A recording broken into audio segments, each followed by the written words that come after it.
Welcome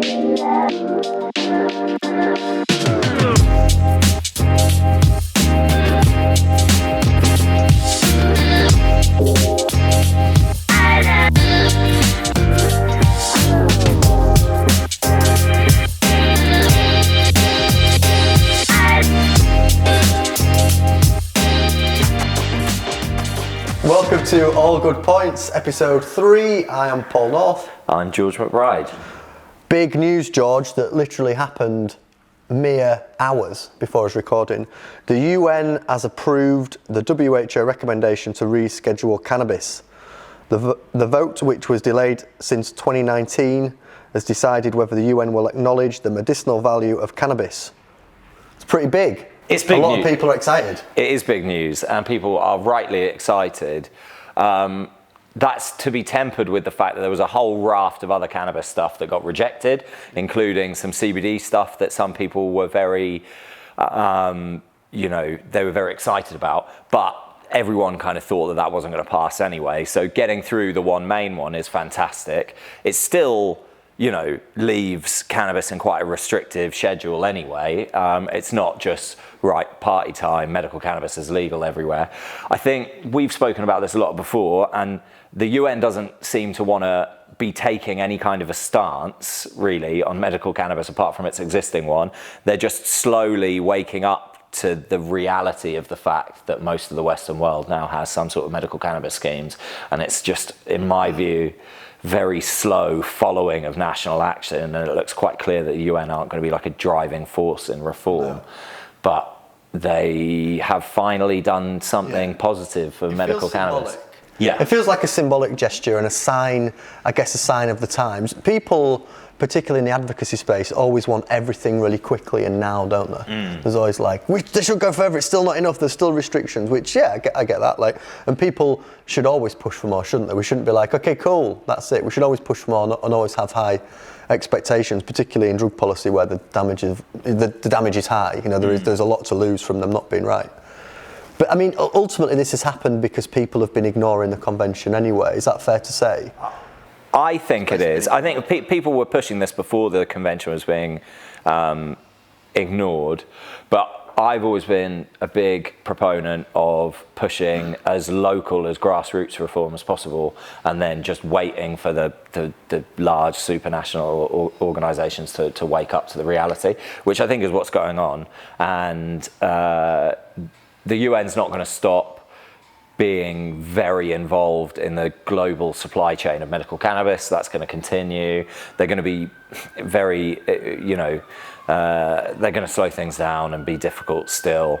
But it is a big symbolic reform, if nothing else. And it may well lead to some new markets opening up, because there are a lot of countries, not the major economic powers, but other countries who do follow the UN's take on this and will reschedule cannabis maybe where they hadn't thought of doing so before, but now the UN has given them the nod, then we might see some more markets open up, which is fantastic. Yeah. Good, and on the whole, I guess, strong for medical cannabis. Good for medical cannabis. But does move us a little bit further, I guess, down the recreational path. Just right now it seems like most countries are focusing on establishing medicinal markets, collating scientific evidence to back those medical markets, rather than major calls for recreational. And this was mainly about a rescheduling to assist with medicinal cannabis, right? To assist with research and kind of collating that data. Yeah. I don't think this has much, to be honest. I don't think this has much impact one way or the other on recreational. Like, the situation is still the same. You have to defy those treaties if you want to implement a recreational system. That is in contravention of the UN's drug policies and will continue to be so until a large percentage of the countries who are, influencing the UN have recreational cannabis of their own. As and when the US goes federally legal, that's the kind of time when it will be on the UN agenda to maybe move away. But I having engaged in the CND and gone to Vienna and gone to UN for the special session on drug policy, I got exhausted by the whole thing and very much felt like this is just going to follow what happens at national levels, and you can try and push for it, and I'm not by any means like criticizing anyone who does engage with it. I just got frustrated. It was too slow. It felt like it was an irrelevance, and it felt like there was a lot of money spent on the UN trying to reform them when it's not going to happen until you get the national reforms that you need. Yeah. But it is, a lot of people genuinely very excited today about this news, and rightly so. It's a good landmark. Great win. It's a big. And it's mad how we're doing these weekly things, and it's reminding me how quickly this all changes. Like, we do genuinely have big news every week.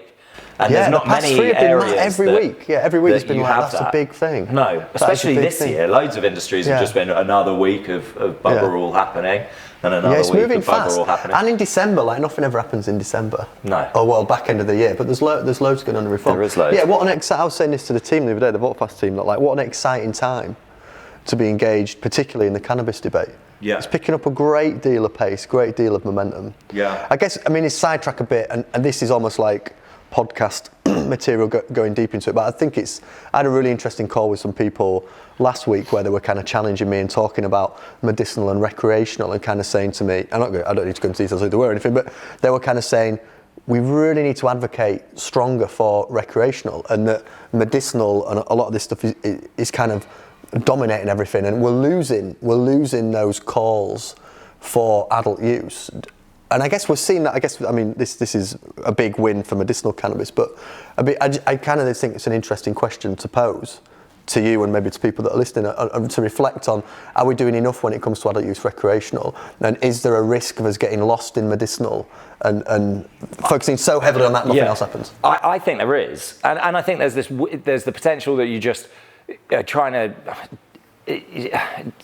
just make people's use less legitimate unless it's through a doctor's recommendation or prescription. And we'll get onto this because we're going to talk about the Cancard scheme soon. Yeah. But, and so I'm eligible for that, and I'm going to participate in it, and I'm going to get my card. Yeah. And if it works, and then the police leave me alone when I'm in possession or consuming cannabis, that's great. But, like, are you really saying that just because I've got a medical condition that this improves, that it's not fair for someone who just uses it because they get enjoyment? Because there's very blurred lines between the relief of pain and enjoyment, and on one side you're taking it to make you happy, and that's bad. But then if you're taking it to relieve pain that then makes you happy, then that's good. And I'm not into that. And I'm also not into just thinking, oh, well, when everyone who needs it's got it, then that's the job done, because that's not the job for me. Part of the whole reason that I'm interested in drug policy is the civil liberties bit, the bit about choosing your own, autonomy of your own body, and that is really important. And I think there is the risk of just losing sight of that if medical markets grow enough that people are then like, well, what's the issue? Everyone who needs it's got it. Yeah. But I don't think it does work like that, thankfully, in general. In America, where you've had medical schemes, you tend to get to the point where everyone's like, well, everyone has access to it anyway, why not? And then everyone realizes that actually, for a lot of people, and most people, I believe, that has a net benefit to them, that their life is improved, and their friends see that they're happier, their friends see that they're getting more enjoyment out of things, they're getting better sleep, they've got a better appetite, whatever it is. And then people actually shift their opinion and are supportive of recreational. So hopefully you keep pushing medical and you get rec. Yeah, I guess I guess it's kind of playing devil's advocate in a way, but what medicinal groups have said to me, medicinal use of cannabis, is that they feel that they don't want recreational to drown out their needs. And in some ways, I can see the logic behind this. If we quickly implemented wide-ranged adult use, you might lose some of the emphasis and effort to do the research to find out, okay, you've got X condition, let's do the research and find out how cannabis can work for you. If suddenly it was like, well, it's just legal for all adults, they might go, okay. There's like in the States where it's just, you just go and you... It's hard to know, isn't it? Because in the States, they've got the federal restriction on the research, so they've always had this difficulty of actually having like proper medical systems. They've got good medical access, but then the products are not, indication specific, targeted, data backed. Whereas in the Europe, that's what's happening and that's what's building, and that's great. And you don't want to see that just fall away, because they should bifurcate and be different things. And the medical system should have targeted, condition-specific, very appropriate things which create data, which create a good feedback loop so the clinicians can give you exactly what you need. And rec should just be a wide range of products that people can explore themselves and see what works and enjoy. And they're very different things eventually once it's all, We've talked, we'll move on to Cancard now and then we'll come to the report that you guys have done, but we've talked quite extensively previously around the complexity of recreational and medicinal, because as you highlighted previously, say you smoke cannabis on an evening or vape cannabis on an evening, you just chill out. Yeah. Who's to say that chilling out process isn't a medicinal experience to get away from the stress you might have experienced before? You know what I mean? Like it's people then saying, "Oh, it's all medical," which I don't. I think there's an element of that, and you can get that. But people often say, "Oh, well, when you can't define the difference, then it's all just the same thing." But it's not. If you're undergoing chemotherapy and you need it, then you've got very different needs to someone who's looking to, and their back's sore because they've had a long, hard day's work. That is different, and they are very different. But there is something at the core of it that is the same. It is about improving how you feel and your well-being. Your well-being. Yeah.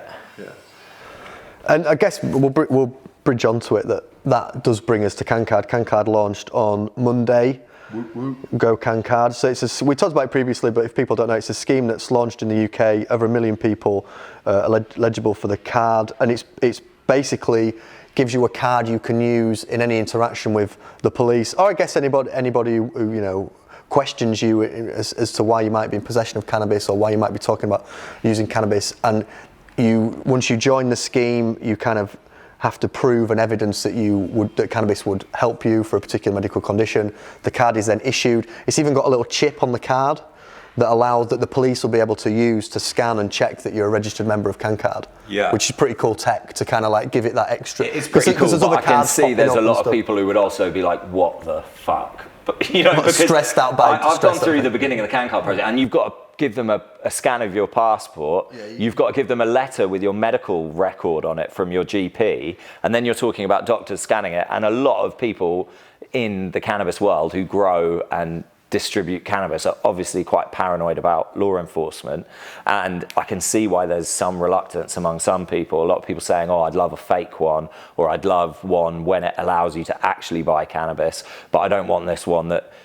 Also, like when you get in front of a court, if the police choose to use their discretion to ignore, what the police association said, and they choose to prosecute you, that card's not going to hold any legal weight in a court of law, and judges might look at it kindly, but there have been plenty of people with genuine medical conditions dragged through courts for cannabis cultivation or possession, and they've been quite firm, the courts in the UK, and said, look, this isn't legal, and so I don't. Well, it's changed a lot, has it? The card's not changed a lot. No.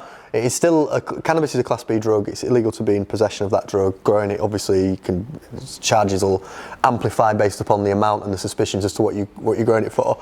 But it certainly helps. So, like, But I think some people think it doesn't help. I think they're potentially just the tinfoil hat brigade. But thinking, well, now everyone knows my address. Now the police are going to come around. I'm in possession of drugs, and this is some scam that's going to shaft everyone, and the police are going to be knocking around, and everyone's going to. Well, I think time will prove that not to be the case. Like from knowing, and you know Carly well. And I think the team behind that have incredibly good intentions. Yeah. And I think that one thing that they've definitely invested very heavily in is the back-end systems to make sure that data is protected. We've done a documentary about this, and I spoke to Carly about it quite a lot.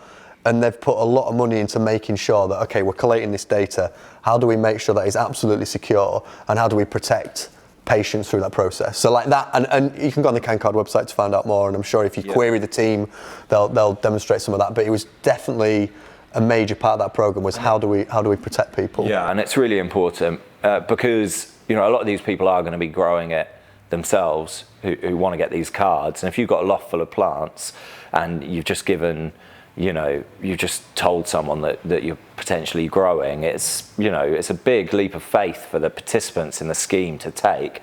And let's hope that the police honour it. But if they don't, there's also this, it's going to be quite interesting for reform, because if we've gone and done this whole scheme and then people have got these cards and they're still being prosecuted, that could create quite a major public outcry in the same way that Billy getting his medicine confiscated at the border created, you know, because people are quite apathetic towards cannabis. But then when you see people with medical conditions dragged through the courts, people aren't apathetic. They are like, this is nonsense and we need to fix this. So weirdly, it might have a bigger impact on the actual law if the police ignore it than if the police go along with it.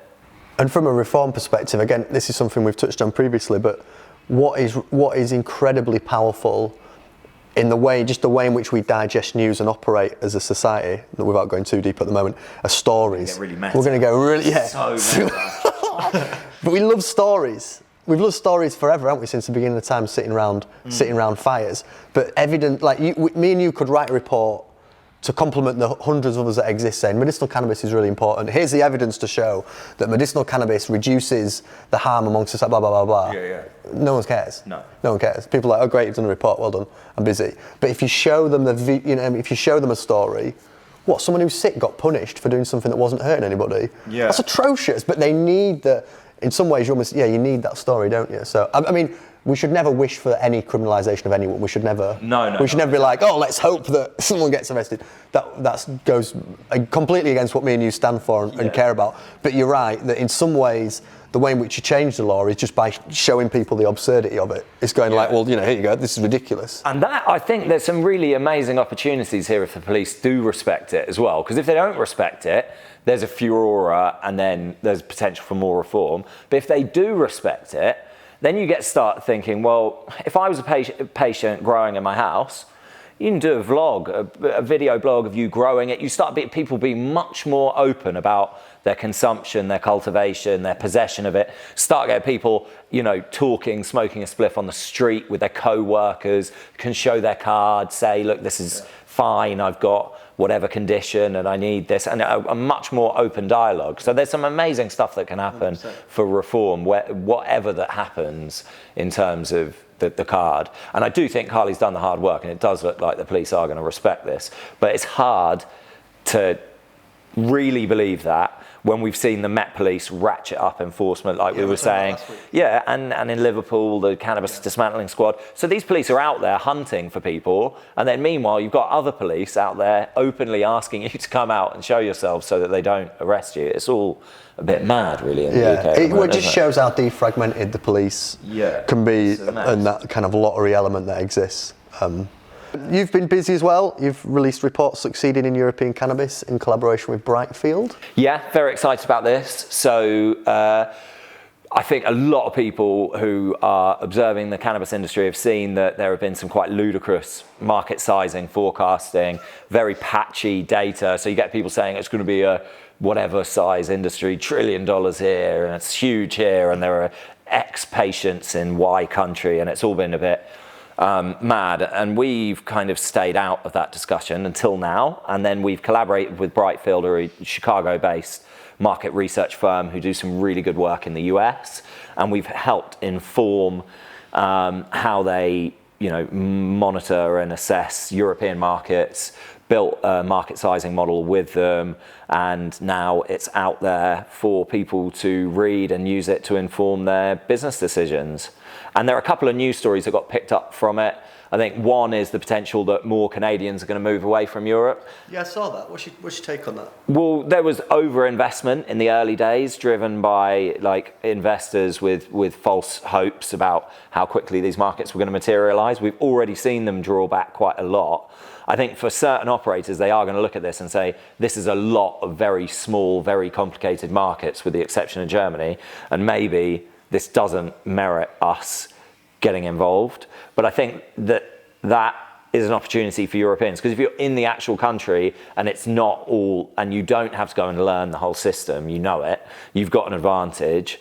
And it's nice, off the back of that first Wednesday's report we did mapping the sector in Europe, we've now got a map of who everyone is and what the size of all the markets are and what they look like. So for anyone who wants to get involved, set up a company or expand their existing company or whatever it is you might want to do in the sector, there's now some really helpful materials available. Okay. Yeah, we'll put it in the description underneath the video if people want to get a link to it to check it out. Nice, check it out. The other news story was UK being the fastest growing forecast, and yeah, I back that prediction that the UK will be the fastest growing European medicinal market, because it's starting from so small, but there is the real opportunity, and we're finally seeing it with Cancard and private clinic rollouts, and the UK is going to have a real medical cannabis industry sooner rather than later. Definitely, and I think the UK's politically, socially primed for that chat.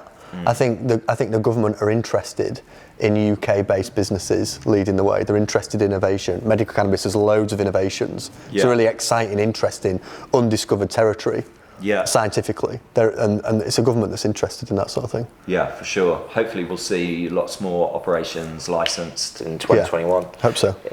And great work on it. I'm just to touch before I move on to the Dutch stuff. I think it's so important for those reports to be accurate around expectations. Sometimes I think people don't always do it for the wrong reason, but we get very excited, and we get very optimistic, and we get really giddy, and we put these things out, and then when that doesn't meet reality, it undermines everything that we then ever say. Well, there are two reasons to do like market forecasting, and one is for business planning, and the other one is for drumming up investment. And unfortunately, the latter had been the larger concern to date, and if you just want to drum up investment, then you want to say the market's going to be huge. But then if you raise loads of money and build loads of operations based on the fact that you were saying that this market was going to be huge, and now you've spent all of their money and the market isn't there, you're going to let a lot of people down, and that's really unfortunate. And I think what's interesting now is the market is maturing, and the former is more important. Market sizing and forecasting for business planning is actually what people want. They know that you can't just, drum up a huge amount of investment on the promise that there's going to be this massive reform. They want real opportunities, So it's a good shift. It's important. Great stuff. The next one is the Dutch experiment.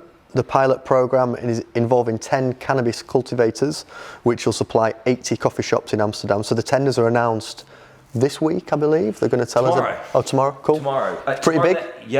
Lottery, exciting, isn't it? They've jazzed it up. They should do it with a show like the lottery, with a presenter and some little bits, a few little raffles on the side. I would love it if they did it like that. But I don't know. I don't know how they're going to announce it. I don't know if there's going to be glitter falling from the ceiling and someone picking the balls out of the thing. That would be great. It's a bit mad if you ask me. I've never understood lottery processes for tenders. You can assess a tender on its merits. There's always another criteria that you can go to, whether it's okay so they all look good from a business perspective. Well, what's their social justice credentials? What are all the other things? Are they involved in the community? There are loads of different ways. So I would have rather that they weren't lotterying this, because I do think I don't know why they do it anyway. I was just assuming that everybody's got the same pitch. Well, they cut down. I can't remember. I think it was 149 applications or something, but it might around that cut down to around 40 odd, and now out of them. So they're all eligible, legit, and then now they're going to draw the 10 that win it.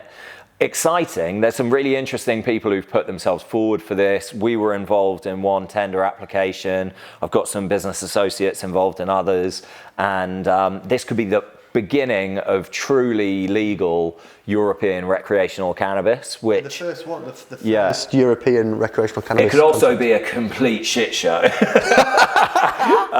because a lot of the people in the Netherlands, Bedrocan are very clear, straight up front. They're a medical business. They're not interested.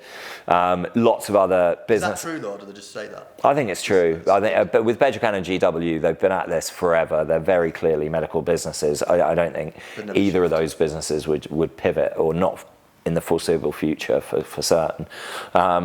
But then that said, Columbia Care used to say that, and now they're doing recreational as well. So there are people who go around saying, "Oh, we're always medical, always medical." Well, hang on, there are those millions of people over there that want the exact same thing, but just for a different reason. And then you start being like, "Oh, so there's millions of people who want to buy our product, but just for a different reason." All right, we'll give it to them. But anyway, so there's a lot of people who think, right, all the big cities in the Netherlands didn't want to get involved in this scheme, Amsterdam, etc. The established groups who cultivate for they don't want this. It's hugely disruptive. It's a very small trial. It's a very long period. There is a chance that the whole thing could be a bureaucratic nightmare, that it could all fall apart, and at the end of the trial they say, this doesn't work, let's just keep our system. That would be a travesty if it happened, because their system is shit, and it's so, what's the point in doing all this? You're not even going to tax the people, you're not even going to regulate the products to make sure that there's no microbial counts. You can do so much more with a fully legal market to make the products better for consumers,